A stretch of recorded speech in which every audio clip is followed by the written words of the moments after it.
એ આપનો પરિચય અને આ જગ્યા ઉપર જે ખોદકામ થઈ રહ્યું છે, આક્ષેપો થઈ રહ્યા છે, કરોડો રૂપિયાની જમીન તમે ખોદી નાખી છે, શું કેવું છે?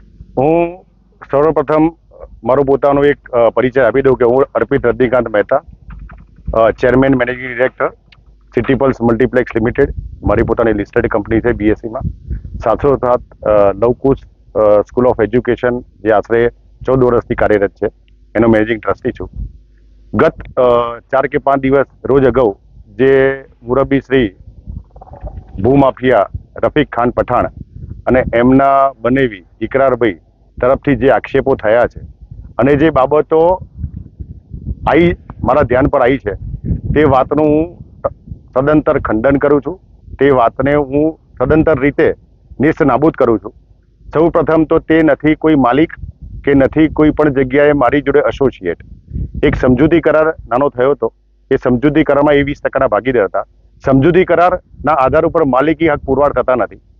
આ તબક્કે દરેકે દરેક બ્લેક એન્ડ વ્હાઇટ એવિડન્સ હું ખૂબ આભારી છું ડીએસપી સાહેબ ખેડા, એલસીબી નડિયાદ અને સાથોસાથ લીંબાસી પોલીસ સ્ટેશનને કે આવા ગિન્ન કૃત્યો કરનાર તત્વો, ભૂમાફિયાઓ, જે લોકોને એમણે એક પોલીસ કાયદોની વ્યવસ્થા જાળવીને અમને યોગ્ય ન્યાય અપાયો છે.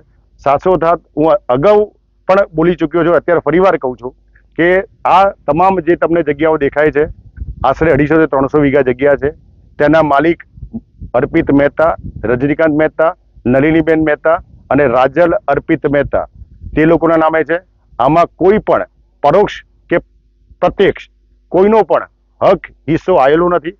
સાથોસાથ એમણે જે આક્ષેપ કર્યા છે કે ભાઈ આ માટી આપી, તો આપની જાણ થકી અને આપણા માધ્યમ થકી હું કહેવા માંગુ છું કે કલેક્ટર કચેરી, કલેક્ટર શ્રી ખાણ અને ખનીજ વિભાગની પૂર્ણ રીતે પરમિશન લઈને જ આપણે રેલવેની અંદર આ માટી આપવામાં આવેલી છે. તો આ તબક્કે આપના માધ્યમથી હું આપશ્રીને કહેવા માંગુ છું કે આવા તત્વોની સામે લેન્ડ ગ્રેબિંગની ફરિયાદ દાખલ કરીને આવા ભૂમાફિયાઓને બરોબર છે ભવિષ્યમાં આ તો મારી બદલે બીજા કોઈને પણ કોઈ આવા પ્રકારનું કાર્ય ના કરે એવો કડક સંદેશો આપવા માંગુ છું. અને બોર્ડ મારી દીધું અહીંયા માલિકીના એવા એણે બોર્ડ માર્યું હતું એ સંદર્ભે જ આપને કહેવા માંગુ છું. મારા બધા જ ટોટલે કાગળો આ સાથે હું આપને પણ સબમિટ કરું છું. મારા માલિકી હક 6 ના હક પત્ર, 7 ના હક પત્ર, 8 ના હક પત્ર અને 7 બાર જે ટોટલ જગ્યામાં કોઈ પણ જગ્યાએ રફીક ખાન પઠાણ કે ઇકરાર ભાઈ એમના બનેવી નું કોઈ પણ જગ્યાએ નામ નથી. સમજૂતી કરાર કરેલ છે. સમજૂતી કરારને આધારે એ 20% ભાગીદાર છે. સમજૂતી કરારની અંદર પણ ભાઈ આપણને સમજૂતી કરાર કરીને અમારી જોડે છેતરપિંડી કરી પૈસા ના આલે આપણે. સમજૂતી કરાર કરીને પણ એમણે જે અવૈધ પેટે રૂપિયા આપવાના હતા એ આપ્યા નહીં. મારાથી પૈસાની વ્યવસ્થા નહીં થાય, આપણે આ સોદો કેન્સલ કરીએ છીએ એવું 10 વ્યક્તિઓની હાજરીમાં એણે કહ્યું. એ સંદર્ભે એને જે રૂપિયા હતા એ રૂપિયા રેકોર્ડિંગ સાથે મારી જોડે છે. એ રૂપિયા મેં એને પાછા આપી દીધા છે.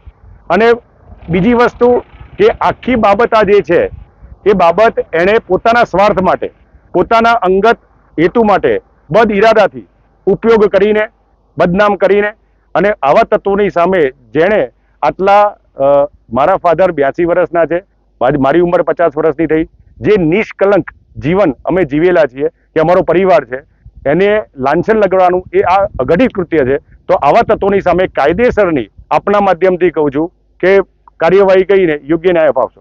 Thank you. જય. કોઈ બહાર જે બોર્ડ મારેલા હતા તે બોર્ડ અત્યારે હાલમાં છે નહીં, તે બોર્ડ કેમ નીકળી ગયા? એ બાળ જે એને બોર્ડ માર્યા હતા, હું આપના માધ્યમથી કહેવા માંગુ છું કે હું છેલ્લા 48 દિવસથી મોરિશિયસ હતો. મારો નાનો દીકરા કુશનું MBAનું એડમિશન હતો. આજે અત્યારે જે સમગ્ર ગુજરાતમાં અને સમગ્ર ભારતમાં જે કૃત્યો ચાલી રહ્યા છે કે MOU સમજૂતી કરાર કરીને અમુક રૂપિયા આપીને ત્યારબાદ એ રૂપિયા આપવાના નહીં અને ખોટી રીતે કબજો જમાઈ લેવો, ખોટી રીતે પોતાનો હક પ્રસ્થાપિત કરો, ખોટી રીતે લોકોને એક હાવ ઊભો કરીને મારી ગેરહાજરીની અંદર આ મુરબ્બી શ્રી રફીક ખાન પઠાણ અને ઇકરાર ખાન પઠાણ, હું ફરીવાર કહું છું કે તે લોકોની સામે લેન્ડ ગ્રેબિંગની ફરિયાદ દાખલ કરીને કાયદાની રૂએ જેટલી કડકમાં કડક કાર્યવાહી થાય તે કાર્યવાહી કરવા હું DSP સાહેબ અને લીંબાસી પોલીસ સ્ટેશનના અધિકારીઓ શ્રીને દેસાઈ સાહેબને વિનંતી કરું છું. અને જે માહોલ મારી ગેરહાજરીમાં તે ઊભો કર્યું હતું કે ઓછામાં ઓછા 15 થી 20-25 ગુંડાઓ, બરોબર છે, ભૂમાફિયાઓ અહીંયા આગળ કબજો કરી લીધો, અહીંયા બેસાડતા હતા, સાથોસાથ બોર્ડ મારી દીધું. મારા મેરિટ્સના આધાર ઉપર જે હું કાયદેસર બાબત છે કે કાયદેસર વસ્તુ છે એ તમામ કાગળિયા મારા ટોટલ માલિકીના હકો પ્લસ એની જોડે એમઓયુ થયું હતું જે એને રૂપિયા પાછા લીધા અને એમઓયુ રદબાતલ થઈ છે તે તમામ બાબતો વિડીયોગ્રાફી સાથે બ્લેક એન્ડ વ્હાઇટની અંદર મેં આર દેસાઈ સાહેબને પણ આપેલ છે અને વેકરિયા સાહેબ, એલસીબી સાહેબ છે એમને પણ આપ્યું છે અને ડીએસપી સાહેબને આપ્યું છે. તે બાબત જોઈને સાહેબે યોગ્ય કાર્યવાહી કરી છે અને એ લોકોની સામે કાયદાકીય જેટલી વસ્તુ બને તે તમામ પૂરી કરવાની મને બાંયધરી આપી છે. હું ફરીવાર એ લોકોને આભારી છું. પણ મારી આપના માધ્યમ થ્રુ, આપની ચેનલના માધ્યમ થ્રુ મારી એટલી નમ્ર વિનંતી છે આપને, ફરીવાર ને ફરીવાર કહું છું કે આવા તત્વોને ઉગાડા પાડો, જેથી કરીને ભવિષ્યમાં પણ આવા મલિન ઇરાદાવાળા તત્વો ફાવે નહીં અને કોઈ સામાન્ય માણસ કે મારા જેવા પ્રતિષ્ઠિત વ્યક્તિઓ કે મારા પરિવારને હું મારી ઓકાત નથી ભૂલતો કે મારી લાયકાત નથી ભૂલતો, પણ મેં કે મારા પરિવારે જીવનમાં કોઈનું અહિત કર્યું નથી કે કોઈનું અનિચ્છ ઘટના મેં અમારા તરફથી થઈ નથી. આભાર. જય હિન્દ.